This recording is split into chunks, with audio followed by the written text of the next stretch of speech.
Agreed to, and I call the member for Fremantle. Deputy Speaker, I'll start with a few fundamental observations. In Australia and across the globe, we've destroyed too much natural habitat already. In Australia and across the globe, we've practiced deforestation on a scale that's caused enormous harm to biodiversity on our planet, to put our climate system dangerously out of whack. Some estimates put the extent of deforestation in Australia in the last 200 years at 50%. In 2021, Australia was named in a report by WWF as the only developed country on the list of deforestation hotspots, and of course we hold the unwelcome distinction of being the world leader in mammal extinctions. On that basis, you might think that in a country like Australia, with all our resources and practical know-how, the status quo would at least be a cessation of further harm. Unfortunately, you'd be badly wrong if you thought that. Through all our activities, not just through forestry practices, but in agriculture and industry and urban expansion, we continue to clear habitat in a way that pushes our biodiversity closer to the brink and continues to tip the carbon scale in the wrong direction.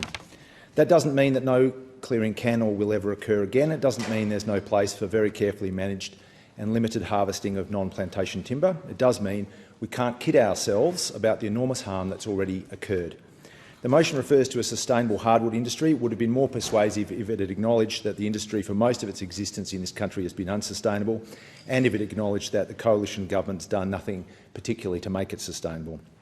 The reality, Deputy Speaker, is that after a long period in which the coalition government failed to show the stewardship required to arrest an entrenched trajectory of environmental decline, the Albanese government is making sure we can have a sustainable approach to a properly managed and renewable timber industry. If this is not done, the further harm to our environmental, social and economic well-being will be enormous and irreversible. Not just the extinction of species, but entire ecosystems lost forever. River systems and groundwater reserves pushed beyond recovery. This Labor government will not sit idle and watch that occur, will not follow the coalition's method and leave the hard work for someone else, or peddle dishonesty for short-term political gain by telling workers and communities that everything's fine, we can all keep driving towards the fast-approaching cliff. Already, the sensible and necessary measures of this government include a $300 million package to accelerate wood processing innovations, support new plantation capacity, combat illegally logged imports and provide $10 million for the forestry workforce training program. That matches the approach taken in my home state of Western Australia, where native forest logging will cease by 2024, and transitional programs include an investment of $350 million to expand WA's softwood plantations, in addition to the $80 million native forest transition plan to support affected workers, businesses and local communities in the southwest. Deputy Speaker, in July, I spent some time in the Great Western Woodlands north-east of Muckenbudin in WA. Those woodlands represent the largest unfragmented temperate forest on our planet, 16 million hectares across a range of woodland and scrubland habitats. That woodland contains more than 20% of Australia's flowering plant species and 30% of Australia's eucalypt species. In fact, the amount of floral diversity in those woodlands is comparable to the plant diversity in Canada, a country more than 60 times the size.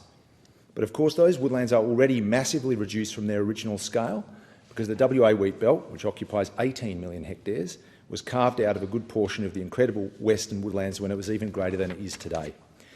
Deputy Speaker, timber is a renewable industry, and it's a renewable material. We should produce and use timber in careful and sustainable ways. It's welcome that in Australia we've reached the point where 87% of our timber comes from plantations.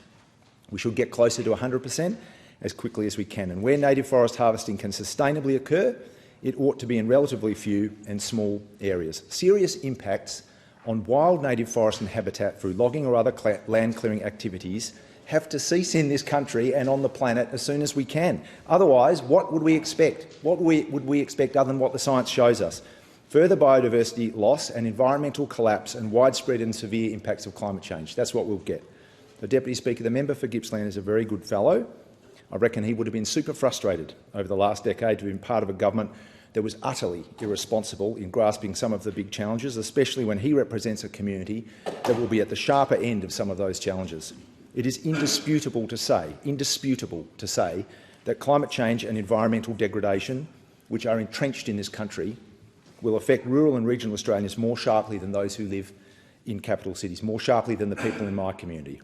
Correspondingly, the actions of a responsible government to rise up and meet those challenges will have the greatest benefits and opportunities for rural and regional Australians. The member for Gippsland and his colleagues, after 10 years of waste and neglect in government can choose to change their tune and change their approach and be part of those solutions, or they can keep playing the silly games they've been playing for those 10 years.